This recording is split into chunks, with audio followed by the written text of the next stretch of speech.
പ്രിയ സഹോദരന്മാരെ, ഇന്ന് adult only ആയിട്ടുള്ള 18 വയസ്സ് തികഞ്ഞ ആളുകൾക്ക് മനസ്സിലാക്കേണ്ട കുറച്ച് സെക്സ് എഡ്യൂക്കേഷൻ, ലൈംഗിക വിദ്യാഭ്യാസവുമായി ബന്ധപ്പെട്ട കുറച്ച് ടോപ്പിക്കായിട്ടാണ് വന്നിട്ടുള്ളത്. ഇതിങ്ങനെ വരാൻ കുറച്ച് കാരണങ്ങളുണ്ട്.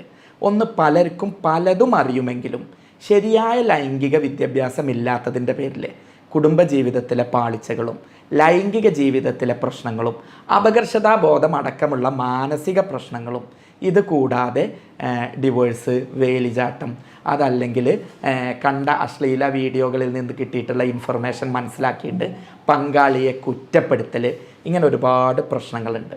മറ്റ് രോഗങ്ങൾ പോലെയല്ല. ഒരാൾക്കൊരു മുടികൊഴിച്ചിലുണ്ടെങ്കിൽ ഈ മുടികൊഴിച്ചിലുള്ള ആൾ വേറൊരാളോട് ചോദിക്കും, എടാ എന്താ ഈ മുടികൊഴിച്ചിൽ, എവിടുന്നാണ് ഈ മരുന്ന് കുടിച്ചത്, എങ്ങനെ മാറിയത് എന്ന്. എന്നാൽ ഈ ഒരു പ്രശ്നമുള്ളത് ഒരാളും ഇത് വേറൊരാളോട് പറയില്ല. ഇതിലെ വേറൊരു രസം എന്താണെന്ന് പറഞ്ഞാൽ, പലർക്കും ഇതൊരു രോഗമൊന്നും ഉണ്ടാവില്ല. എന്നിട്ട് ടി വിയിൽ ഏതെങ്കിലും അശ്ലീല വീഡിയോ ഒക്കെ കണ്ട് ആരെങ്കിലുമൊക്കെ പറഞ്ഞ് കേട്ടിട്ടുള്ള അനുഭവത്തിൽ അവർ പറയും, ഇങ്ങനെ ഉണ്ടോ, എന്നാൽ എനിക്ക് അത്ര പവർ ഇല്ലല്ലോ എന്ന് പറഞ്ഞ് അവർ സ്വയം ഒരു രോഗിയായിട്ട് മാറും. ഇത്തരത്തിൽ സ്വയം രോഗിയായി മാറിയവർക്ക് അവർ രോഗിയാണോ അല്ലേ എന്നറിയാനും, രോഗമുള്ളവർക്ക് എന്തുകൊണ്ട് രോഗിയായി, എങ്ങനെ മാറ്റാം, എപ്പോൾ ചികിത്സിക്കണം, എന്തൊക്കെ ഭക്ഷണത്തിൽ ശ്രദ്ധിക്കണം എന്ന് പറയാനുമാണ് ഇന്ന് ക്യാമറയുടെ മുന്നിൽ വന്നിട്ടുള്ളത്.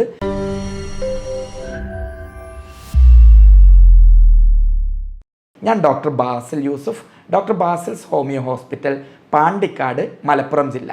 നമ്മളുടെ ഓരോ വീഡിയോയും ആഗ്രഹിക്കുന്നത് എന്താ അറിയോ, നമ്മളെ വീട്ടിലിരുന്ന് ആശുപത്രിയിൽ വരാതെ തന്നെ ശരിയായ ആരോഗ്യ അറിവുകൾ നേടിയിട്ട് രോഗിയല്ലാതെ ആവുക എന്നുള്ളതാണ്. പലപ്പോഴും ഇത്തരം വിഷയങ്ങൾ ഡോക്ടറോട് ചോദിക്കാൻ രോഗികൾക്ക് മടിയും. എന്തെങ്കിലും ഇത്തരം വിഷയങ്ങൾ പറഞ്ഞാൽ നെഗറ്റീവ് കമൻറ്റുകൾ കൊണ്ടൊരു 100 കളിയുമായിരിക്കും. അപ്പോൾ അതുകൊണ്ട് തന്നെ ഡോക്ടർമാരും ഇത് പറയാൻ പലപ്പോഴും തയ്യാറാവില്ല. ദയവായി ഈ കാര്യത്തെ അതിൻ്റെ ശാസ്ത്രീയ അടിത്തറയോടുകൂടി ഉൾക്കൊള്ളുക. ഇതിലെ വാക്കുകൾ അതല്ലെങ്കിൽ മറ്റൊക്കെ തെറ്റിദ്ധരിപ്പിക്കാനും അതിൽ നെഗറ്റീവ് കണ്ടെത്താനും അതല്ലെങ്കിൽ അതിനെ പരിഹസിക്കാനും ട്രോളാനും നിൽക്കുന്നവരോട്, എൻ്റെ സഹോദര, ഈ ലിംഗമൊന്നും ഉദ്ധരിക്കാതെ സ്വന്തം ഭാര്യൻ്റെ മുന്നിൽ അപകർഷതയോടെ നിൽക്കുന്ന ഒരുപാട് പേരുണ്ട്. ഈ ലിംഗം ഉദ്ധരിക്കാത്തതിൻ്റെ പേരിൽ ഭാര്യയ്ക്ക് ആഗ്രഹം ഉണ്ടായിട്ടും സെക്സ് കൊടുക്കാത്ത ഒരുപാട് പേരുണ്ട്. ഈ ലിംഗം പെട്ടെന്ന് ശീഘ്രസ്ഖലനം നടന്ന് അല്ലെങ്കിൽ ഉദ്ധരണം ശരിയായ രൂപത്തിൽ വരാത്തതിൻ്റെ പേരിൽ ഭർത്താവിൻ്റെ തൃപ്തി കിട്ടാതെ അല്ലെങ്കിൽ മറ്റു വഴികൾ ആലോചിക്കുന്ന ആളുകളും യാഥാർത്ഥ്യത്തിൽ ഉണ്ട്. അതുകൊണ്ടാണ് ഇങ്ങനെ ഒരു വീഡിയോ ചെയ്യുന്നത്. ഇത്രയൊക്കെ പറഞ്ഞിട്ടും ഇങ്ങനെ ഒരു പ്രശ്നമുണ്ട് എന്ന് മനസ്സിലാക്കിയിട്ടും നെഗറ്റീവ് ട്രോൾ കമൻ്റ് ഇടുകയാണെങ്കിൽ നിങ്ങൾ ഇട്ടോളൂ എന്നേ പറയാനുള്ളൂ. പക്ഷേ കഴിവതും ഇത് ആളുകളിലേക്ക് എത്തിക്കുക. ഒരാൾക്കെങ്കിലും ഇതിൻ്റെ ഗുണം കിട്ടുകയാണെങ്കിൽ ഇതുകൊണ്ട് അനുഭവിക്കുന്ന മാനസിക പീഡകൾ, പ്രത്യേകിച്ച് സ്ത്രീ ഇതുകൊണ്ട് ഒരുപാട് പ്രശ്നങ്ങൾ അനുഭവിക്കുന്നുണ്ട്. ഇതനുഭവിക്കുന്ന ഭർത്താവിൻ്റെ മാനസികാവസ്ഥയും ഇതുള്ള ഭർത്താവിനെ സഹിക്കുന്ന അല്ലെങ്കിൽ ഭർത്താവിൻ്റെ ഭാര്യ അവരുടെ മാനസികാവസ്ഥയൊക്കെ നമുക്കൊന്ന് പഠന വിധേയമാക്കാം. ഏറ്റവും ആദ്യം എന്താണ് ഇറക്ടൈൽ ഡിസ്ഫങ്ഷൻ അല്ലെങ്കിൽ ഉദ്ധാരണ പ്രശ്നം എന്ന് പറഞ്ഞു തരാം. പ്രായപൂർത്തിയായ ഒരാൾക്ക്, നല്ല ഏജിൽ നിൽക്കുന്ന ഒരാൾക്ക്, പറ്റേ 70ഉം 75ഉം വയസ്സായ ആൾക്കല്ല, ലൈംഗിക ശേഷിയുള്ള പ്രായപൂർത്തിയായിട്ടുള്ള ആരോഗ്യവാനായിട്ടുള്ള ഒരാൾക്ക് ലിംഗം ഉദ്ധരിക്കാതിരിക്കുകയോ അല്ലെങ്കിൽ ചില സമയങ്ങളിൽ ഉദ്ധരിക്കാതിരിക്കുകയോ അതല്ലെങ്കിൽ ഉദ്ധാരണം വേണ്ടത്ര കിട്ടാതിരിക്കുകയോ അതല്ലെങ്കിൽ ഉദ്ധാരണം പെട്ടെന്ന് സ്ഖലനത്തിൻ്റെ മുൻപ് അത് ഇല്ലാതെയാവുകയോ ഉദ്ധരിക്കുമ്പോൾ വേദനയുണ്ടാവുകയോ ഒക്കെ ചെയ്യുന്ന സംഗതിയാണ് ഉദ്ധാരണ പ്രശ്നങ്ങൾ എന്ന രൂപത്തിൽ പറയുന്നത്. അപ്പോൾ ഒരു 10 വയസ്സായ കുട്ടിക്ക് ഉദ്ധാരണം വന്നിട്ടില്ലെങ്കിൽ പേടിക്കണ്ട. രണ്ടാമത് ഒരു സെക്സ് കഴിഞ്ഞു അല്ലെങ്കിൽ 2 സെക്സ് കഴിഞ്ഞു പിന്നെ ഉദ്ധരിക്കുന്നില്ലെങ്കിൽ പേടിക്കണ്ട. 3, വലിയ താല്പര്യമില്ല, ഭാര്യയുമായിട്ട് ചെറിയ പ്രയാസത്തിൽ നിൽക്കുകയാണ്, അതല്ലെങ്കിൽ വീട്ടിലെ മക്കൾക്ക് ആർക്കെങ്കിലും സുഖമില്ലാതെ പ്രയാസമായിട്ട് നിൽക്കുകയാണ്, മാനസികമായിട്ട് കുറച്ച് ടെൻഷനിലാണ്, ആ സമയത്ത് ഉദ്ധരിച്ചിട്ടില്ല എന്നുണ്ടെങ്കിലും നിങ്ങൾ എന്ത് ചെയ്യണ്ട, പേടിക്കണ്ട. പിന്നെ പല ആളുകളും ഇത് സ്കെയിലെടുത്ത് അളന്നവർ വരുന്നുണ്ട്. അവർ പറയും, ഡോക്ടർ എനിക്ക് അത്ര ഇഞ്ചുള്ളൂ ഇത്ര ഇഞ്ചുള്ളൂ എന്നുള്ളത് പറയും. ഞാൻ എപ്പോഴും ഈ വിഷയത്തിൽ പറയുന്ന ഒന്നുണ്ട്, നിങ്ങൾ എപ്പോഴും നോക്കേണ്ടത് ഒരു വണ്ടിയുടെ എൻജിൻ എത്ര പെർഫോമൻസ് ഉണ്ട് എന്നുള്ളതാണ്. അതല്ലാതെ അതിൻ്റെ പുറത്തുള്ള പെയിൻറ്റ് എത്ര ഷോളുണ്ട്, എത്ര ഷൈനിങ് ഉണ്ട് എന്നുള്ളതല്ല. ഇതൊക്കെ ആളുകൾ ഈ ചോദിക്കാനുള്ള കാരണം എന്താ അറിയോ, പല കൊച്ചു വീഡിയോകളും കാണും, അതിൽ ഊതിപ്പെരുപ്പിച്ചിട്ടുള്ള സംഗതി ആയിരിക്കും. അങ്ങനെ വന്നിട്ട് എനിക്കത്ര ഇല്ലല്ലോ എന്നുള്ള അപകർഷതാബോധം എൻ്റെ ബ്രെയിനിൽ ആദ്യം ഫീഡ് ചെയ്ത് വെച്ചിരിക്കും. നമ്മളെപ്പോഴും അതാവാനാ കാത്തിരുന്നിക്കുക. ഇത് പലപ്പോഴും ചെറുപ്രായത്തിലാണ് കണ്ടിരിക്കുക. 12-ാം വയസ്സിലും 15-ാം വയസ്സിലും 16-ാം വയസ്സിലും ഇത് കണ്ടിരിക്കും. എന്നിട്ട് അവൻ കരുതും എൻ്റെത് ഒരു മുരിങ്ങാക്കോല് പോലെ അല്ലെങ്കിൽ വഴുതനയുടെ അത്ര വലിപ്പാവും എന്ന് കരുതിയിട്ട് പ്രതീക്ഷിച്ചിട്ടിരിക്കുമായിരിക്കും. എന്നിട്ട് ഇതായില്ലെങ്കിൽ അന്ന് മുതൽ ഡിപ്രഷൻ തുടങ്ങും. അപ്പോൾ ഇത്തരത്തിലുള്ള മിഥ്യാ കാരണങ്ങൾ മാറ്റാനും എന്താണിത് രോഗം, എപ്പോഴാണിത് രോഗം എന്നറിയാനും ആദ്യം ഇതിൻ്റെ കുറച്ച് കാരണങ്ങളും കുറച്ച് ലക്ഷണങ്ങളും പറഞ്ഞുതരാം. ലക്ഷണങ്ങൾ ഞാൻ നേരത്തെ പറഞ്ഞു തന്ന പോലെ തന്നെ തീരെ പൊന്തുന്നില്ല, അല്ലെങ്കിൽ ഇടയ്ക്കിടയ്ക്കേ പൊന്തുന്നുള്ളൂ, പൊന്തിക്കഴിഞ്ഞാൽ പെട്ടെന്ന് ഇത് താഴ്ന്നു പോവുകയാണ്, അതല്ലെങ്കിൽ പൊന്തുമ്പോൾ വേദനയോ മറ്റോ പ്രശ്നങ്ങൾ ഉണ്ടാവുകയാണ്, ലൈംഗിക ആഗ്രഹമുണ്ട് പക്ഷേ ഇത് കരുതിയ പോലെ കിട്ടുന്നില്ല എന്നൊക്കെയാണെങ്കിൽ, അതോടൊപ്പം തന്നെ കുറേ പ്രായമായിട്ടോ സ്ട്രെസ്സായിട്ടോ ടെൻഷനായിട്ടോ ഏതെങ്കിലും 1-2 സമയത്ത് ഇങ്ങനെ ആവാതിരിക്കുകയാണെങ്കിൽ പ്രശ്നങ്ങളില്ല. ഇതിൽ തന്നെ ചില രസകരമായിട്ടുള്ള സംഗതികൾ കൂടെ കണ്ടിട്ടുണ്ട്. ചിലർക്ക് എന്തായിരിക്കും എന്ന് പറഞ്ഞു കഴിഞ്ഞാൽ പങ്കാളിയെടുത്തത് താല്പര്യം ഉണ്ടാവില്ല, ഉദാഹരണം നടക്കില്ല, അതല്ലെങ്കിൽ പങ്കാളിയെടുത്ത് നടക്കും, വേറെ എക്സ്ട്രാ മറൈറ്റൽ റിലേഷൻഷിപ്പിന് പോകുന്ന സമയത്ത് ലൈംഗിക ബന്ധത്തിന് പങ്കാളിയല്ലാത്ത വേറൊരാളെ കൂടുന്ന സമയത്ത് ഇത് ഉദ്ധരിക്കില്ല. ഇതൊന്നും പ്രത്യേകിച്ച് രോഗമല്ല. കാരണം എന്താ പറഞ്ഞാൽ ഇത് മാനസികമായിട്ട് മാനസികമായിട്ട് വലിയ ബന്ധമുള്ള ഒരു സംഗതിയാണ്. നിങ്ങളുടെ ശരീരത്തിൽ ഹോർമോൺ റിലീസാക്കണമെങ്കിൽ, ഞരമ്പുകൾക്ക് ശക്തി കിട്ടണമെങ്കിൽ നിങ്ങളുടെ മനസ്സിന് നല്ല പ്രാധാന്യമുണ്ട്. ജസ്റ്റ് ഒന്ന് ആലോചിച്ച് നോക്കൂ. നിങ്ങൾ വെറുതെ നിൽക്കുമ്പോൾ ഒരു ബിരിയാണി കണ്ടാൽ നല്ല ടേസ്റ്റായിട്ട് തോന്നും. വിശന്ന് നിൽക്കുന്ന സമയത്ത് ഒരു ബിരിയാണി കണ്ടാലും നല്ല ടേസ്റ്റായിട്ട് തോന്നും. പക്ഷേ ഒരു പരീക്ഷയിൽ തോറ്റ് നിൽക്കുമ്പോൾ, അല്ലെങ്കിൽ 10-12 ലക്ഷം നഷ്ടപ്പെട്ട് നിൽക്കുമ്പോൾ, അല്ലെങ്കിൽ കുടുംബത്തിൽ ആരെങ്കിലും ഒരു മരണപ്പെട്ട് നിൽക്കുമ്പോൾ ബിരിയാണി കണ്ടാൽ ടേസ്റ്റ് തോന്നുമോ? ഇതുപോലെ തന്നെയാണ് സെക്സ് എന്നുള്ളതും. അപ്പോൾ പലപ്പോഴും എന്താ പറഞ്ഞാൽ മാനസികമായിട്ട് നമ്മൾ എന്ത് ചെയ്യുന്നുണ്ട്, ഭാര്യയോടുണ്ടാവുന്ന പോലെ അടുപ്പം, ഭാര്യയ്ക്ക് തിരിച്ചുള്ള അടുപ്പം, അതുപോലെ തന്നെ സ്വകാര്യത, ഇതൊക്കെ നമുക്ക് സ്വന്തം പങ്കാളിയിലാണ് കിട്ടുക. ഇത് പക്ഷേ എന്തുണ്ടാവില്ല, വേറൊരാളെടുത്ത് പോകുമ്പോൾ ഉണ്ടാവില്ല. അപ്പോൾ സ്വാഭാവികമായിട്ടും ആരെങ്കിലും കാണുമോ എന്നുള്ള പ്രശ്നം, ഇവൾ ചീറ്റ് ചെയ്യുമോ എന്നുള്ള പ്രശ്നം, എന്തെങ്കിലും ഇവൾ പറ്റിക്കുമോ എന്നുള്ള പ്രശ്നം, അങ്ങനെയുള്ള ടെൻഷനൊക്കെ ഉണ്ടാവും. അപ്പോൾ ഇതിങ്ങനെ അപ്പോൾ അതുകൊണ്ട് തന്നെ അത്തരം കേസുകളിൽ ഇങ്ങനെ ഉണ്ടാവുന്ന കേസുകൾ കണ്ടിട്ടുണ്ട്. ഭാര്യ അടുത്ത് ശരിയാവുന്നുണ്ട്, അല്ലാത്ത സമയത്ത് ശരിയാവുന്നില്ല എന്ന്. ഇനി വേറൊരു കേസും കണ്ടിട്ടുണ്ട്. അതാണ് ഏറ്റവും രസകരം. അതായത് പലർക്കും ഭാര്യയിൽ താല്പര്യം ഉണ്ടാവില്ല, വേറെയുള്ള രീതിയിൽ താല്പര്യം ഉണ്ടാവും. അപ്പോൾ അവിടെ ഞാൻ എപ്പോഴും പറയുന്ന ഒരു സംഗതി ഉണ്ട്. നമ്മൾ ഈ വിഷയങ്ങൾ എപ്പോഴും നമ്മൾ എന്താണെന്ന് പറഞ്ഞു കഴിഞ്ഞാൽ വേറെന്തോ സംഗതി, ഒരു ഫാൻറ്റസി മനസ്സിൽ വെച്ചിരിക്കുക. അവരിത് അങ്ങനെ ആയിരിക്കും, ഇൻ്റെത് ഇങ്ങനെയല്ല, ഇവൾ പോരാ എന്ന്. ഇതിനും ഈ കൊച്ചു വീഡിയോകൾ വലിയ കാരണം എന്താ പറഞ്ഞാൽ ഇത്തരം വീഡിയോകൾ ഭർത്താവിനെ വീണ്ടും വീണ്ടും സെക്സിലേക്ക് ആനയിക്കുന്ന തരത്തിലുള്ള ആളുകളായിരിക്കും. അതൊന്നും റിയൽ ലൈഫിൽ ഉണ്ടാവില്ല. ഒരു പ്രാവശ്യം തന്നെ 6-7 മണിക്കൂർ സെക്സ് ചെയ്യുന്ന ഭാര്യ, അതും പ്രതീക്ഷിച്ചിട്ടായിരിക്കും ഇവൻ നിൽക്കുന്നത്. അപ്പോൾ സ്വാഭാവികമായിട്ടും എൻ്റെ മനസ്സിലെന്താണ്, ഇതിനോടൊരു എതിർപ്പായിരിക്കും. അതുപോലെ തന്നെ ഭാര്യയും ഭർത്താവും തമ്മിലുള്ള ദാമ്പത്തിക കലഹങ്ങൾ, ഈ കലഹങ്ങൾ കാരണം എന്തായിരിക്കും, ഭാര്യ ചെല്ലുമ്പോൾ തന്നെ നെഗറ്റീവായിരിക്കും, ഭാര്യ ചെല്ലുമ്പോൾ തന്നെ റോങ് ആയിരിക്കും. അതല്ലെങ്കിൽ ഭാര്യയ്ക്ക് വേറെ ആളുകളുമായിട്ട് ബന്ധങ്ങളുണ്ടാവും, അതുകൊണ്ട് തന്നെ മാനസികമായിട്ട് ഇവർ സമൂഹത്തിന് വേണ്ടി ഒന്നിച്ച് ജീവിക്കുന്നവരായിരിക്കും. അല്ലെങ്കിൽ ഭർത്തൃ വീട്ടിലെ പ്രശ്നങ്ങൾ ഇങ്ങനെയൊക്കെ ഉണ്ടാവുമ്പോൾ എന്തുണ്ടാവും, ഇവർ തമ്മിൽ അകൽച്ച ഉണ്ടാവും. ഇങ്ങനെ അകൽച്ച വന്നാൽ എന്തുണ്ടാവുക, അത് സെക്സിനെ ബാധിക്കും. അപ്പോൾ ആദ്യമേ പറയട്ടെ, ഞാൻ കണ്ടിട്ടുള്ള നല്ലൊരു ശതമാനം ഷുഗറും മറ്റുമൊക്കെ ഉണ്ടെങ്കിൽ കൂടെ മാനസികം എന്നുള്ള വിഷയം കൊണ്ടാണ്. അതുകൊണ്ട് തന്നെ കൃത്യമായിട്ടുള്ള മാനസിക മുന്നൊരുക്കങ്ങളും മാനസിക ആരോഗ്യവും സെക്സിൻ്റെ ആരോഗ്യത്തിനും ഒപ്പം ഇത്തരം രോഗങ്ങൾ ഇല്ലാതിരിക്കാനും വളരെ പ്രധാനപ്പെട്ടതാണ്. ഇതിങ്ങനെ നീട്ടി വലിച്ച് പറയുന്നത് എന്തിനറിയോ, മലയാളിക്ക് പലപ്പോഴും എനിക്ക് തോന്നിയിട്ടുണ്ട് ശരിയായ ആരോഗ്യ വിദ്യാഭ്യാസം, ശരിയായ സെക്ഷൽ വിദ്യാഭ്യാസം കിട്ടിയിട്ടില്ല എന്നുള്ളതാണ്. പലർക്കും നമുക്കിത് കേൾക്കുമ്പോൾ തോന്നും നമുക്കിതൊക്കെ അറിയണമല്ലേ എന്നുള്ളത്. എനിക്കൊരു കേസ് ഉണ്ടായിരുന്നു കേട്ടോ. അതെന്തായിരുന്നു പറഞ്ഞു കഴിഞ്ഞാൽ, ആ കേസ് എന്ന് പറഞ്ഞാൽ ഒരു പേഷ്യൻറ്റ്, അതിനാണ് ഡോക്ടർമാരുടെ ഭാഷയിലെ കേസ് എന്ന് പറയുന്നത്. അല്ലാതെ എനിക്ക് പോലീസ് സ്റ്റേഷനിലെ കേസല്ല കേട്ടോ, അങ്ങനെയൊന്നും പറയരുത്. ഞാൻ വളരെ ഫ്രണ്ട്ലി ആയിട്ട് സാധാരണ ആളുകൾക്ക് മനസ്സിലാവാൻ വേണ്ടിയിട്ടാണ് ഇങ്ങനെയുള്ള കാര്യങ്ങൾ പറഞ്ഞു തരുന്നത്. ഇനി അറിവില്ലായ്മയുടെ പേരിൽ ഒരാളും എന്താവരുത്, രോഗിയാവരുത് എന്ന് എഴുതിയിട്ടാണ്. അപ്പോൾ എൻ്റെ ഒരു പേഷ്യൻ്റ് ഉണ്ടായിരുന്നു കേട്ടോ. അപ്പോൾ ഇയാളെ സംബന്ധിച്ച് ചെറുപ്രായത്തിൽ പഠിക്കുന്ന സ്ഥലത്ത് ഹോമോസെക്സ് ഉണ്ടായതാണ്. അപ്പോൾ ഇവനെ കൊണ്ടുപോയിട്ട് സ്വന്തം അടുത്ത വലയത്തിൽ പെട്ടിട്ടുള്ള ഒരാൾ തന്നെ അവൻ്റെ തൊടയുടെ ഗ്യാപ്പിലൂടെ ലിംഗം കയറ്റി അവനെ ബലം പ്രയോഗിച്ച് സെക്സ് ചെയ്തു. പിന്നീട് ഇവനെ എപ്പോൾ സെക്സ് എന്ന് വരികയാണെങ്കിലും ആദ്യം ഓർമ്മ വരിക എന്താ, ഇതാ ഓർമ്മ വരിക. അപ്പം അതുകൊണ്ട് തന്നെ ഇവനെ സംബന്ധിച്ച് ഇവൻ്റെ ഉദാഹരണത്തിൻ്റെയും ലൈംഗിക പ്രശ്നത്തിൻ്റെയും പ്രധാന കാരണം ഇതായിരുന്നു. ചെറിയൊരു കൗൺസിലിംഗ് കൊടുത്ത് അത് കൃത്യമായിട്ട് തെറാപ്പികൾ ഫോളോ അപ്പ് ചെയ്തപ്പോൾ തന്നെ അത് ശരിയായി. ഇങ്ങനെ ഒരുപാട് പ്രശ്നങ്ങൾ അനുഭവിക്കുന്ന ആളുകളുണ്ട്. ഇനി വേറൊന്നുണ്ട്, പലപ്പോഴായിട്ട് സ്വയംഭോഗം ചെയ്ത ആളുകളുണ്ടാവും. ഇങ്ങനെ സ്വയംഭോഗം ചെയ്യുക. അതുപോലെ തന്നെ പലപ്പോഴായിട്ടും ഇമ്മോറൽ ട്രാഫിക്കിന് പോയ ആളുകളുണ്ട്. അതുകൊണ്ടാണ് നമ്മൾ എപ്പോഴും പറയണേ ഈ സദാചാരം കീപ്പ് ചെയ്യണം, ഭാര്യയുമായിട്ട് തന്നെയുള്ള റിലേഷൻ, അതല്ലാതെ പുറത്ത് പോകരുത് എന്ന് പറയുന്നത്. കാരണം ഇവരെന്തായിരിക്കും ഇങ്ങനെ ഒരു ഇമ്മോറൽ ട്രാഫിക്കിന് പോകുമ്പോൾ ഇവരെ മെയിൻ ഉദ്ദേശം എന്തായിരിക്കും, പെട്ടെന്ന് ഇത് ചെയ്ത് തീർക്കുക എന്നുള്ളത്. അപ്പോൾ അങ്ങനെ ആയി ഭാര്യ ഇതുപോലെ ആവില്ല. ഭാര്യ സ്വാഭാവികമായിട്ടും എന്തായിരിക്കും ഒരു റൊമാൻറ്റിക്കായിട്ട് ഉള്ളൊരവസ്ഥയായിരിക്കും. ഇത് കിട്ടി അവൻ എന്തായിരിക്കും മറ്റേത് താല്പര്യമില്ലാതെ ആവും, അല്ലെങ്കിൽ അതേപോലെ ആവാതെ ആവും. അങ്ങനെയൊക്കെ എന്ത് വരാറുണ്ട്, ഇറക്റ്റൈൽ ഡിസ്ഫങ്ഷൻ വരാറുണ്ട്. അപ്പോൾ ഇറക്റ്റൈൽ ഡിസ്ഫങ്ഷൻ അല്ലെങ്കിൽ ഉദ്ധാരണ ലൈംഗിക പ്രശ്നങ്ങളുടെ പ്രധാന കാരണങ്ങളിലൊന്ന് മാനസിക ആരോഗ്യമാണ്. മാനസികമായിട്ട് നമ്മളുടെ ബ്രെയിനിലുള്ള കുറേ മുൻധാരണകൾ, തെറ്റിദ്ധാരണകൾ, അത് മാറ്റാൻ വേണ്ടിയിട്ടാണ് ഇപ്പോൾ ഈ വീഡിയോയിൽ ഇത്രയും വിശദമായിട്ട് പറഞ്ഞത്. ഇനി രണ്ടാമതുള്ളത് അവൻ്റെ മാനസികത്തിൽ തന്നെ അവനും ഭാര്യയും തമ്മിലുള്ള ബന്ധത്തിൻ്റെ ഊഷ്മളത. മൂന്നാമത്തത് അവരുടെ സാഹചര്യം. ചിലപ്പോൾ മോൻ എണീക്കുമെന്ന് എഴുതിയിട്ടായിരിക്കും ഭാര്യ ഉണ്ടാവുക. അപ്പോൾ സ്വാഭാവികമായിട്ടും സ്ത്രീകൾ എപ്പോഴും ഈ സേഫ്റ്റിയുടെ കാര്യത്തിലും ഇത്തരം കാര്യത്തിലും ഭയങ്കര കൺസേണാണ്.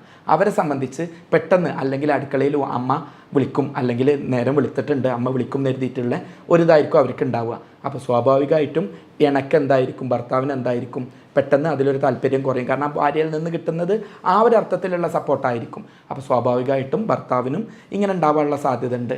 ഇത്തരത്തിൽ കുടുംബപരവും സാമൂഹികമായിട്ടുള്ളതും അതുപോലെ തന്നെ അവരുടെ മാനസികമായിട്ടുള്ള കാര്യങ്ങൾ പ്രധാനമായിട്ട് സെക്ഷൽ ഡിസ്ഫങ്ഷനിൽ കാരണമാവുന്നുണ്ട് എന്നുള്ളതിനാൽ നല്ല ദാമ്പത്യ ജീവിതത്തിൽ സമയമെടുത്ത് മനസ്സറിഞ്ഞ് ഫോർപ്ലേ നന്നായിട്ട് ചെയ്ത് ഹാപ്പിയായി ഭാര്യ ഭർത്തൃ പങ്കാളികൾ സംശയങ്ങളില്ലാതെ ചെറിയ തൊട്ടതും തോന്നിയതും തമ്മിൽ ദേഷ്യപ്പെടാതെയൊക്കെ ആയി ഭർത്താവിനെ കാത്തിരിക്കുന്ന, ഭാര്യയ്ക്ക് വേണ്ടി ലൈഫ് കൊടുക്കുന്ന, സന്തുഷ്ടകരമായിട്ടുള്ള ഒന്ന് കൊടുക്കുകയാണെങ്കിൽ ഒരു പരിധിവരെ ഇറക്റ്റൈൽ ഡിസ്ഫങ്ഷൻ്റെ നല്ല ഒരു ശതമാനം മാറുമെന്നാണ് പറയാനുള്ളത്. രണ്ടാമത് വരുന്നത് പലപ്പോഴും രോഗം, പ്രത്യേകിച്ച് ഷുഗർ കാരണം സംഭവിക്കാറുണ്ട്. അതുപോലെ തന്നെ പ്രഷർ, യൂറിക് ആസിഡ്, അമിതവണ്ണം, ഹാർട്ട് ഡിസീസസ് ഒക്കെ ഉള്ള ആളുകൾക്ക്, അതുപോലെ തന്നെ ഹാർട്ട് ഡിസീസിന്, പാർക്കിൻസോണിസത്തിനൊക്കെ മരുന്ന് കുടിക്കുന്ന ആളുകളിലും ഇത്തരം പ്രശ്നങ്ങൾ ഉണ്ടാവാറുണ്ട്. അപ്പോൾ അവരോട് എന്താ പറയാനുള്ളത് എന്ന് പറഞ്ഞു കഴിഞ്ഞാൽ, ഇത്തരം മരുന്നുകൾ കുടിക്കുന്ന ആളുകൾ ആ ഡോക്ടറെ അടുത്ത് നിന്ന് നിർദ്ദേശം വാങ്ങിയിട്ട് എന്താ ചെയ്യേണ്ടത്, ഇങ്ങനെ പ്രശ്നങ്ങളുണ്ട് എന്നുള്ളത് പറയാം. അതോടൊപ്പം തന്നെ BP, sugar, uric acid, cholesterol, അമിതവണ്ണം ഒക്കെ ഉള്ള ആളുകൾ എന്ത് ചെയ്യുക, ഈ രോഗത്തെ നിയന്ത്രിക്കാനും അത് കുറയ്ക്കാനും വേണ്ടിയിട്ട് വർക്ക് ചെയ്യുക. അപ്പോൾ സ്വാഭാവികമായിട്ടും ആ രോഗം കുറയുകയും ഒപ്പം എന്തുണ്ടാവും, ഈ ഇറക്റ്റൈൽ ഡിസ്ഫങ്ഷൻ കുറയുകയും ചെയ്യും. ഈ ഇറക്റ്റൈൽ ഡിസ്ഫങ്ഷൻ അല്ലെങ്കിൽ ഉദ്ധാരണ പ്രശ്നം എന്തുകൊണ്ടാണ് വരുന്നത് അറിയോ? നമ്മളെ ലിംഗം ഉദ്ധരിക്കുന്നത് അതിലേക്ക് നന്നായിട്ട് ബ്ലഡ് സർക്കുലേറ്റ് ചെയ്യുമ്പോഴാണ്. നമുക്ക് ലൈംഗിക വികാരം വരുമ്പോൾ ആ ലിംഗത്തിലേക്ക് നന്നായിട്ട് എന്ത് ചെയ്യും, രക്തോട്ടം ഉണ്ടാവും. അപ്പോൾ അവിടെയുള്ള മസിലുകളൊക്കെ ഉദ്ധരിച്ച് നിൽക്കും. ഇതാണ് അവിടെ സംഭവിക്കുന്നത്. പക്ഷേ ഏതെങ്കിലും രക്തക്കുഴലിൽ ബ്ലോക്ക് വന്നാൽ എന്താ സംഭവിക്കുക, ഇതിൻ്റെ ഉദ്ധാരണം കുറയും. അപ്പോൾ ഉദ്ധാരണം കുറയുന്നത് ഇത്തരത്തിൽ ബ്ലോക്ക് വരുന്നത് കൊണ്ടാണ്. അപ്പോൾ അത്തരം ആളുകൾ ഹാർട്ട് പേഷ്യൻറ്റോ മറ്റോ ഒക്കെ ആണെങ്കിൽ, ഷുഗറൊക്കെ ഉള്ളവരാണെങ്കിൽ ഡോക്ടറോട് പറഞ്ഞ് ഒന്ന് ചെക്ക് ചെയ്യുക. കാരണം ഇതേ ബ്ലോക്ക് മറ്റവയവത്തിൽ വന്നാൽ അവിടെയും പ്രശ്നമാവും. അപ്പോൾ അതും കൂടെ വരാതിരിക്കാൻ, ഹാർട്ട് ഡിസീസ് പോലുള്ളവ വരാതിരിക്കാൻ അതും കൂടെ ചെക്ക് ചെയ്യുക. ഒപ്പം ഷുഗർ ഉള്ളവർ അത് മാനേജ് ചെയ്യുക, പ്രഷർ ഉള്ളവർ അത് കുറയ്ക്കുക. പിന്നെ അതുപോലെ തന്നെ ഒബേസിറ്റി അല്ലെങ്കിൽ അമിതവണ്ണമുള്ളവർ അത് കുറയ്ക്കാനും, അരിഭക്ഷണം കുറയ്ക്കുക, പഞ്ചസാര കുറയ്ക്കുക, വ്യായാമം ചെയ്യുക, കൊഴുപ്പ് കുറയ്ക്കുക. അതുപോലെ തന്നെ സ്ട്രെസ്സ്, മാനസിക സമ്മർദ്ദം, ടെൻഷൻ കാരണം എന്തുണ്ടാവില്ല, ഇതിന് കഴിയില്ല. അപ്പോൾ ടെൻഷൻ ഒഴിവാക്കാൻ വേണ്ടിയിട്ട് എന്ത് ചെയ്യുക, നന്നായിട്ട് റിലാക്സ് ചെയ്യുക, വ്യായാമം ചെയ്യുക, മൈൻഡിനെ പരമാവധി ഫ്രീ ആക്കുക. പിന്നെ ലഹരി ഇതിൻ്റെ വലിയ കാരണമാണ്. പ്രത്യേകിച്ച് കഞ്ചാവ്, മരിജ്വാന, അതേപോലെ തന്നെ നമ്മളുടെ എല്ലാ ലഹരി, പ്രത്യേകിച്ച് ഏത് നമ്മളുടെ മയക്കുമരുന്ന് എന്ന് പറഞ്ഞ കാറ്റഗറിയിലുള്ള സാധനങ്ങൾ ഭയങ്കര അപകടമാണ്. സ്മോക്കിംഗ് നല്ല അപകടമാണ്. അതുപോലെ തന്നെ ലഹരി, മദ്യം, ഇതും നല്ല പ്രശ്നങ്ങൾ ഉണ്ടാക്കുന്നതാണ്. അപ്പോൾ അതുകൊണ്ട് ലഹരി എല്ലാ തരത്തിലും ഒഴിവാക്കുക. അപ്പം സ്വന്തം ഭാര്യ, കുടുംബം, ദാമ്പത്തിക ജീവിതം അത്തരത്തിൽ സുന്ദരമായിട്ടുള്ള ലഹരിയാക്കിയിട്ട് നമ്മളുടെ കുടുംബത്തെയും ജീവിതത്തെയും കൊണ്ടുപോവുക. അങ്ങനെയാണെങ്കിൽ ഈ പ്രശ്നങ്ങൾ നമുക്ക് എന്ത് ചെയ്യാൻ പറ്റും, പ്രശ്നങ്ങൾ ഒഴിവാക്കാൻ പറ്റും. എൻ്റെ അനുഭവത്തിൽ പലരും അനാവശ്യമായിട്ട് രോഗികളായവരാണ്. അതല്ലെങ്കിൽ ഇവിടെയുള്ള മീഡിയയും ഇവിടെയുള്ള ആളുകളൊക്കെ പടവന്മാരെ പിടിച്ച് രോഗികളാക്കിയതാണ്. അപ്പോൾ ഇത്തരം ആളുകളോട് ഞാൻ പറയുന്നത്, നിങ്ങൾ അനാവശ്യമായിട്ടുള്ള മരുന്നുകളൊന്നും കുടിക്കണ്ട. നിങ്ങൾ ആദ്യം എന്ത് ചെയ്യൂ, ഷുഗർ ഉണ്ടോയെന്ന് ടെസ്റ്റ് ചെയ്യൂ, BP ഉണ്ടോയെന്ന് ടെസ്റ്റ് ചെയ്യൂ, യൂറിക് ആസിഡ് ഉണ്ടോയെന്ന് ടെസ്റ്റ് ചെയ്യൂ, ഹാർട്ട് പ്രോബ്ലം അല്ലെങ്കിൽ അത്തരത്തിലെ ഹിസ്റ്ററി എന്തെങ്കിലും ഉണ്ടോ എന്നുള്ളത് ടെസ്റ്റ് ചെയ്യും. ഇതൊക്കെ പറയുമ്പോൾ തന്നെ എന്ത് ചെയ്യുക, ഒന്ന് BP നോക്കുമ്പോൾ ഒന്ന് കൂടി എഴുതിയിട്ട് പേടിക്കൊന്നും വേണ്ട. 3 or 4 വട്ടമൊക്കെ നോക്കിയിട്ട് ഉണ്ട്. ചിലപ്പോൾ നമ്മൾ ഓടി വരികയായിരിക്കും, അല്ലെങ്കിൽ ഹോസ്പിറ്റലിൽ അടക്കുന്ന ഓടി വന്ന് ഡോക്ടർ പോകുന്നതിൻ്റെ മുമ്പ് BP നോക്കുകയായിരിക്കും. അപ്പോൾ BP കൂടിയിട്ടുണ്ടാവും. അതല്ലെങ്കിൽ എന്തെങ്കിലും ആയിട്ട് പേടിയായിട്ട് വന്നിട്ട് അല്ലെങ്കിൽ വേറെ വീട്ടിലെത്തണം, അതിൻ്റെ മുമ്പ് ബസ് പോകുന്ന എഴുതിയിട്ട് BP നോക്കുകയാണെങ്കിലും കൂടിയിട്ടുണ്ടാവും. അപ്പോൾ ചെറിയ കാര്യം പറഞ്ഞ് പേടിപ്പിക്കേണ്ട എന്നുള്ളതുകൊണ്ടാണ് പറയുന്നത്. BP നോർമലാണ്, ഷുഗർ നോർമലാണ്, ഇങ്ങനത്തെ പ്രശ്നമില്ല, മാനസികമായി ഓക്കെയാണ്, അതുപോലെ തന്നെ ദാമ്പത്തിക പ്രശ്നങ്ങളില്ല, എന്നിട്ടും നിങ്ങൾക്ക് ഈ പറഞ്ഞിട്ടുള്ള ഒബേസിറ്റി ഒക്കെ ക്ലിയർ ആണ്, എന്നിട്ടും ഉദാഹരണ പ്രശ്നങ്ങളുണ്ടെങ്കിൽ നമുക്ക് ട്രീറ്റ് ചെയ്യാം. അല്ല, നിങ്ങൾക്ക് ഷുഗർ മറ്റ് സംഗതികളുണ്ടെങ്കിൽ ഒരു പരിധിവരെ ഷുഗറിന് ട്രീറ്റ് ചെയ്യുമ്പോൾ തന്നെ എന്ത് ചെയ്യുക, നിങ്ങളുടെ ഡോക്ടറോട് പറഞ്ഞിട്ട് ഇതിന് ട്രീറ്റ് ചെയ്യുക. മിക്കവാറും കേസ് എന്തായിരിക്കും എന്നറിയോ, ഭക്ഷണത്തിൽ കുറച്ച് കാര്യങ്ങൾ ശ്രദ്ധിച്ച് അനാവശ്യമായിട്ടുള്ള ആശങ്കകൾ മാറ്റിയാൽ തന്നെ ഇത് രോഗമൊന്നുമില്ലാതെ തന്നെ കൊണ്ടുപോകാൻ കഴിയും. ഒരു കാര്യം കൂടെ പറഞ്ഞുതരാം. വയാഗ്ര എന്ന് പറഞ്ഞിട്ടുള്ളൊരു സംഗതി ഉണ്ട്, നിങ്ങളൊക്കെ കേട്ട് കാണും. സെക്ഷൽ പവർ കൂട്ടാനും താഴ്ന്നു നിൽക്കുന്നത് പൊന്തി നിൽക്കാനൊക്കെ സഹായിക്കുന്ന സാധനമാണ്. അതെന്താ ചെയ്യുന്നു എന്ന് പറഞ്ഞാൽ അവിടേക്കുള്ള രക്തോട്ടം കൂടും. ഇത് രക്തോട്ടം മാത്രം കൂടിയിട്ട് കാര്യമില്ല, നിങ്ങൾക്ക് മനസ്സുകൊണ്ട് ഹോർമോൺ ഉൽപ്പാദിപ്പിച്ച് മനസ്സുകൊണ്ട് തൃപ്തി കിട്ടുമ്പോഴാണ് ഇത് എന്ത് കിട്ടുന്നത്, സംതൃപ്തി ആവുന്നത്. അതല്ലാതെ ഇത് കുറേ നേരം ഇങ്ങനെ ചെയ്യുക എന്നുള്ളതിൽ വലിയ കാര്യങ്ങളൊന്നുമില്ല. അത് ചെയ്താൽ പ്രശ്നങ്ങളുള്ള ആളുകൾക്ക് ഒരു പരിധി വരെയൊക്കെ ശരിയാവും. പക്ഷേ അതെന്തല്ല, താൽക്കാലിക ശമനമാണ്. നമ്മൾ സ്ഥിരമായിട്ട് ഒരാൾക്ക് ഷുഗർ ഉണ്ട്, അതല്ലെങ്കിൽ യൂറിക് ആസിഡ് ഉണ്ട്, അത് ക്ലിയർ ചെയ്തിട്ട് ട്രീറ്റ് ചെയ്യുമ്പോഴാണ് ഇത് മാറുന്നത്. മറ്റേത് എങ്ങനെയെന്ന് പറഞ്ഞു കഴിഞ്ഞാൽ ചിലപ്പോൾ കുട്ടിയായിട്ടില്ല, പെട്ടെന്ന് കുട്ടിയാവണം, സമനം ഉൽപ്പാദനം ഇതൊന്നും കുഴപ്പമില്ല, പക്ഷേ ബന്ധപ്പെടാൻ കഴിയില്ല എന്നാണെങ്കിൽ അങ്ങനത്തെ വയാഗ്രയൊക്കെ ഉപയോഗിക്കാം. അതല്ലാത്ത കേസിൽ വയാഗ്ര ഉപയോഗിക്കുക എന്ന് പറയുമ്പോൾ തന്നെ അത് കൃത്യമായിട്ടുള്ള ശാസ്ത്രീയമായ രൂപത്തിൽ മാത്രം ഉപയോഗിക്കുക എന്ന് പ്രത്യേകം പറയാണ്. ഇനി രണ്ടാമതൊരു കാര്യം പറഞ്ഞുതരാം. നമ്മൾ ഈ കേസിൽ ട്രീറ്റ്മെൻറ്റ് എടുക്കുമ്പോൾ ആരൊക്കെ ട്രീറ്റ്മെൻറ്റ് എടുക്കണം എന്നുള്ളത് പറഞ്ഞുതരാം. എല്ലാവരും ട്രീറ്റ്മെൻറ്റ് എടുക്കുക എന്ന് പറയുന്നതിൻ്റെ അപ്പുറം അനാവശ്യമായ ആശങ്ക ഒഴിവാക്കാൻ ആരൊക്കെ ട്രീറ്റ്മെൻറ്റ് എടുക്കണം എന്നുള്ളത് പറഞ്ഞുതരാം. നിങ്ങൾക്ക് തീരെ ഇതുവരെ കല്യാണം കഴിച്ചിട്ട് ഇത് ഭാര്യയെ ഉദാഹരണം വെച്ചിട്ട് അവളിൽ ലൈംഗിക ബന്ധത്തിൽ ഏർപ്പെടാൻ കഴിഞ്ഞിട്ടില്ല എന്നുണ്ടെങ്കിൽ തീർച്ചയായും നിങ്ങൾ ട്രീറ്റ്മെൻറ്റ് എടുക്കണം. കാരണം അത്തരം ഒരുപാട് കേസ് കണ്ടിട്ടുണ്ട്. പലരും ഇത് പറഞ്ഞിട്ടില്ല, പറയാൻ പ്രയാസമാണ്. കാരണം എന്താ, ഇത് ഉദാഹരണം ഇതുവരെ പൊന്തി വന്നിട്ടില്ല, അല്ലെങ്കിൽ പൊന്താണെങ്കിൽ പെട്ടെന്ന് ഇതാവുകയാണ്, കുറച്ചേ പൊന്തി വരുന്നുള്ളൂ എന്നുള്ളത്. അത്തരം സഹോദരന്മാരെൻ്റെ വീഡിയോ എടുക്കുന്നുണ്ടെങ്കിൽ നിർബന്ധമായും നിങ്ങളതിൻ്റെ കാരണത്തെ കണ്ടെത്തണം. ആ കാരണത്തെ കണ്ടെത്തി ഇതിനെ ട്രീറ്റ് ചെയ്യണം. ഇനി രണ്ടാമത്, ഉദ്ധരിക്കുമ്പോൾ വേദന ഉണ്ടാവുകയാണ്, അതൊരു പ്രത്യേക രോഗമാണ്.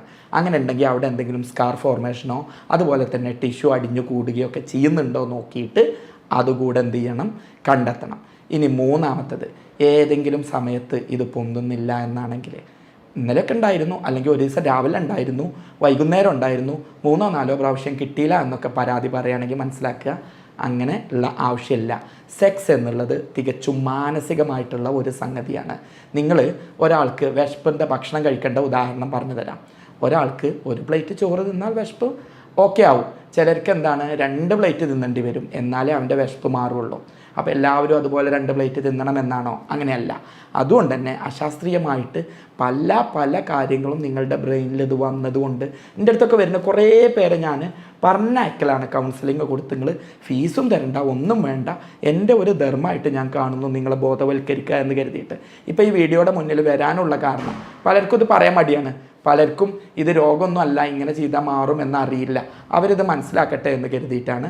അപ്പോൾ ഇങ്ങനെയൊക്കെയുള്ള ആളുകൾ ആവശ്യമുണ്ടെങ്കിൽ മാത്രം ചികിത്സ എടുക്കുകയാണ് വേണ്ടത്. ഞാനിതിൻ്റെ കൂട്ടത്തിലൊന്ന് വിട്ടുപോയിട്ടോ, ഹോർമോണൽ തകരാറുള്ള ആളുകളിലും ഈ പ്രശ്നങ്ങൾ വരാറുണ്ട്. അപ്പോൾ അതുകൊണ്ട് തന്നെ ഹോർമോണൽ തകരാറുണ്ടോ എന്നുള്ളത് കൂടെ പരിശോധിക്കേണ്ടതാണ്. പലപ്പോഴും ഇത്തരം കേസുകൾ കാണുന്നത് കുട്ടികളായില്ല എന്ന് പറഞ്ഞ് ചികിത്സിക്കാൻ വരുമ്പോഴാണ്. കാരണം എന്താണ്, എന്തുകൊണ്ട് കുട്ടികളായില്ല എന്ന് ചോദിക്കുമ്പോൾ പലപ്പോഴും ഉദാഹരണ പ്രശ്നമുണ്ട് എന്ന് പറയാറുണ്ട്.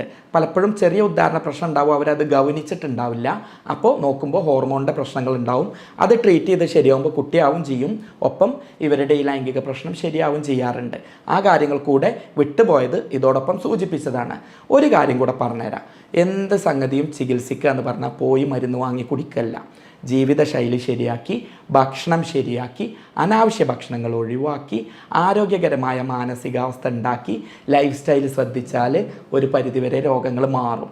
ഞാൻ എപ്പോഴും വിശ്വസിക്കുന്നത് ഞാൻ നല്ല ഡോക്ടറാവുന്നത് കുറേ മരുന്നുകളെ കൊണ്ട് കുടിപ്പിക്കുമ്പോഴല്ല, മറിച്ച് മരുന്ന് കുടിപ്പിക്കാതെ രോഗത്തിന് വരുന്ന കാരണങ്ങളെ മനസ്സിലാക്കി തന്നിട്ട് അതിനെ രോഗം വരാതെ തടയുകയും ഈ കാര്യങ്ങൾ ശ്രദ്ധിച്ച് രോഗത്തെ അകറ്റുകയും ചെയ്യുമ്പോഴാണ്. അപ്പോൾ അതിന് വേണ്ടിയിട്ട് ഭക്ഷണത്തിൽ കരുതേണ്ട കുറച്ച് കാര്യങ്ങൾ പറയാം. ഈ 10 കാര്യങ്ങൾ നോട്ട് ചെയ്ത് വെച്ചോളൂ. ഒന്ന്, നന്നായിട്ട് ഗ്രീൻ ലീഫി വെജിറ്റബിൾസ്, ഇലക്കറികൾ നന്നായിട്ട് കഴിക്കുക, പച്ചക്കറികൾ കഴിക്കുക, പഴങ്ങൾ കഴിക്കുക. പഴങ്ങളിൽ തന്നെ അനാറ് വളരെ നല്ലതാണ്, നല്ല ഗുണങ്ങളുള്ളതാണ്. ഇറച്ചി മീനും കഴിക്കരുത് എന്ന് സാധാരണ പറയാം, ഇതിനങ്ങനെയല്ല പറയുന്നത്. മത്സ്യം നല്ലതാണ്, പ്രത്യേകിച്ച് നമ്മളുടെ നാട്ടിലുള്ള മത്തി, അതിലൊക്കെ ഒമേഗ 3 ഫാറ്റി ആസിഡ് അടങ്ങിയിട്ടുണ്ട്. അതുപോലെ തന്നെ ഷെൽ ഫിഷുകളായിട്ടുള്ള ചെമ്മീൻ, കൂന്തൾ, ഇത്തരം സംഗതികളൊക്കെ ചെയ്യുമ്പോൾ അതിലുള്ള സെലീനിയവും നമ്മളുടെ ലൈംഗിക ശേഷി ഉയർത്തുന്നതിന് വളരെ നല്ലതാണ്. ഫ്രൂട്ട്സിൽ വാട്ടർമെലോണ് വളരെ നല്ലതാണ്. മത്തങ്ങ, കുമ്പളങ്ങ, ഇത്തരത്തിലുള്ള പച്ചക്കറികൾ, മുരിങ്ങാക്കായും വളരെ നല്ലതാണ്. തേന് നല്ലതാണ്, ഈത്തപ്പഴം നല്ലതാണ്, അത്തിപ്പഴം വളരെ നല്ലതാണ്, അനാറ് നല്ലതാണ്. അതുപോലെ തന്നെ അരി ഭക്ഷണം കുറയ്ക്കുക, പഞ്ചസാര കുറയ്ക്കുക. ചോക്ലേറ്റ് നല്ലതാണ് എന്ന് പലപ്പോഴും നിങ്ങൾ പലയിടത്തും വായിച്ചിട്ടുണ്ടാവും, ശരിയാണ്. പക്ഷേ നമ്മുടെ നാട്ടിൽ ഈ പഞ്ചസാരയും ഷുഗർ കണ്ടൻറ്റും ഉള്ള ചോക്ലേറ്റ് നിങ്ങൾ കഴിക്കുകയാണെങ്കിൽ അത് ഗുണത്തിലേറെ ദോഷമാണ് ഉണ്ടാവുക എന്ന് മനസ്സിലാക്കുക. ഏത് ഭക്ഷണം കഴിക്കണം എന്ന് പറയുമ്പോൾ ഏത് ഭക്ഷണം ഒഴിവാക്കണം എന്നും കൂടെ പറയേണ്ടതുണ്ട്. വേറൊന്നുമില്ല, പഞ്ചസാര അതുപോലെ തന്നെ പോളിഷ് ചെയ്ത അരി മലയാളികൾ നന്നായിട്ട് കഴിക്കുന്നതാണ്, അത് പരമാവധി കുറയ്ക്കുക. ഇനി അതുപോലെ തന്നെ ഒഴിവാക്കേണ്ടത് മദ്യം ഒഴിവാക്കുക, red meat, beef, pork, mutton പോലെയുള്ളവ ഒഴിവാക്കുക, ഓയിലി ഫുഡ് ഒഴിവാക്കുക, ഫാസ്റ്റ് ഫുഡ് പരമാവധി ഒഴിവാക്കുക, ജങ്ക് ഫുഡുകളും സോഫ്റ്റ് ഡ്രിങ്ക്സുകളും ഒഴിവാക്കുക, കളർ അടങ്ങിയിട്ടുള്ള ഭക്ഷണം, ട്രാൻസ്ഫാറ്റ് അടങ്ങിയിട്ടുള്ള ബേക്കറി പോലെയുള്ള കൊഴുപ്പുകൾ അടങ്ങിയിട്ടുള്ള ഡാൽഡ വനസ്പതി പോലെയുള്ള സാധനങ്ങളൊക്കെ പരമാവധി ഒഴിവാക്കുക. ഒപ്പം വ്യായാമം നന്നായിട്ട് ചെയ്യുക, ടെൻഷൻ ഫ്രീ ആക്കുക, നല്ല ആരോഗ്യകരമായ ദാമ്പത്തിക ജീവിതം ഉണ്ടാവുക. ഇത് പൊന്തൂലെ, ഇത് താഴ്ന്നു പോവോ എന്ന് ആലോചിച്ചിട്ട് ബേജാറാവേണ്ട വിഷയം വേണ്ട, അതങ്ങ് വിടുക, അത് നാച്ചുറലായിട്ട് ആയിക്കോളും. നിങ്ങൾക്ക് വിശക്കുന്നത് ഒരു സമയമാകുമ്പോൾ ഈസി ആയിട്ട് വിശക്കൂലേ, അതല്ലാതെ 12 മണി ക്ലോക്കിലാവുമ്പോൾ ഒറ്റടിക്ക് നിങ്ങൾക്ക് ഓർമ്മ വരികയല്ലല്ലോ, മെല്ലെ മെല്ലെ മെല്ലെ വിശപ്പ് വരികയല്ലേ ചെയ്യുന്നത്. അത് നിങ്ങൾ ആലോചിക്കലുണ്ടോ, എനിക്ക് വിശക്കോ എന്ന് ആലോചിക്കലുണ്ടോ? അതേപോലെ തന്നെയാണ് ഇത് ശരീരത്തിൻ്റെ ഒരു സ്വാഭാവിക പ്രതിരോധ പ്രവർത്തനമാണെന്ന് മനസ്സിലാക്കിയിട്ട് മുന്നോട്ട് പോവാം. ഇത്തരം കാര്യങ്ങളൊക്കെ ചെയ്തിട്ടും കഴിഞ്ഞിട്ടില്ല എന്നുണ്ടെങ്കിൽ അത് ഡിവോഴ്സിലേക്കോ എക്സ്ട്രാ മറൈറ്റൽ റിലേഷൻഷിപ്പിലേക്കോ ഒന്നും പോണ്ട. അത് ഈസി ആയിട്ട് ഒരു വിദഗ്ധ ചികിത്സയിലൂടെ മാറ്റിയെടുക്കാൻ കഴിയും. എൻ്റെ കേസിൽ ഞാൻ എന്താ ചെയ്യലെന്ന് പറഞ്ഞാൽ കൃത്യമായ കൗൺസിലിംഗ് കൊടുക്കും. അതിന് ഒപ്പം ഒരു ലേഡി ഡോക്ടറെയും കൂട്ടി ദാമ്പത്യ കൗൺസിലിംഗാണ് കൊടുക്കാറുള്ളത്.